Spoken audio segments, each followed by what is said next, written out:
పద్మశాలి మూల పురుషుడు భావన ఋషి ఖ్యాతి భార్య. వాళ్ళ పిల్లలు దాత విధాత లక్ష్మి. లక్ష్మి విష్ణుమూర్తి భార్య, మన ఇంటి ఆడపడుచు. ఇంకా చెప్పాలంటే మార్కండేయుడు, మృకండు చాలామంది ఉన్నారు. వాళ్ళందరి గురించి చెప్పడం అది చాలా సమయం పడుతుందండి. చాలామంది ఉన్నారు. భావన ఋషి భద్రావతి సూర్యుడి కుమార్తె. వీళ్ళ పెళ్ళికి దేవీ దేవతలందరూ వచ్చి ఆశీర్వదించారు. మేము పద్మశాలీలము. మమ్మల్ని పద్మబ్రాహ్మణులని కూడా అంటారు. మా క్యాస్ట్లో పౌరోహిత్యం కూడా చేస్తారు. మా క్యాస్ట్లో అందంతో పాటు చదువు తెలివితేటలో ముందంజలో ఉంటారు చాలామంది. అందుకు మేము ఎంతో గర్వంగా ఫీల్ అవుతాము. మేము పద్మశాలీలము. మహాలక్ష్మీదేవి మా ఇంటి ఆడపడుచు, విష్ణుమూర్తి మా ఇంటి అల్లుడు.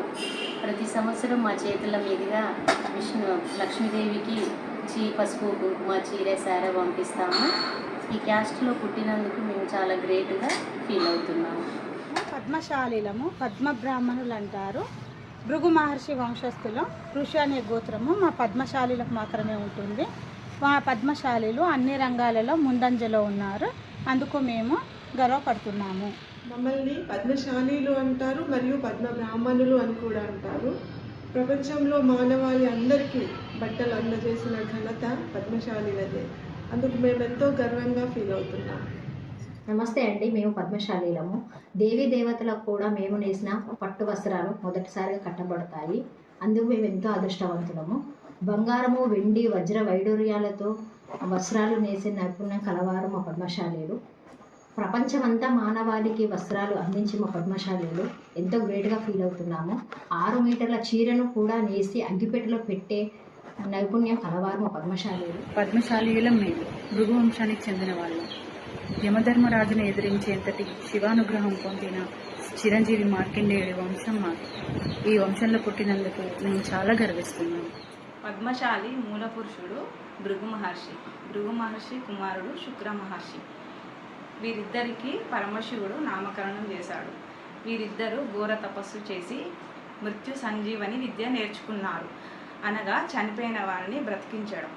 ఆ మహాత్మనీయ వంశంలో పుట్టినందుకు మేము గర్విస్తున్నాము. పద్మశాలీలు అంటారు మమ్మల్ని. పద్మబ్రాహ్మణులు కూడా అంటారు. ఇంకా కార్యాలయంలో కూడా మేమే ముందున్నాము. అమ్మాయిలైనా అబ్బాయిలైనా. ఎందుకంటే ఆ మగ్గం నేర్చేటప్పుడు ఆ గేర్లు అవన్నీ అలవాటుగా ఉంటాయి. ఇంకా చీర నేర్చిన గంట కూడా మాదే, అగ్గిపెట్టెలు. ఇంకా దానికి మేము చాలా గ్రేట్గా ఫీల్ అవుతాం. భావన ఋషి భద్రావతికి 101 మంది కుమారులు పద్మశాలీలు.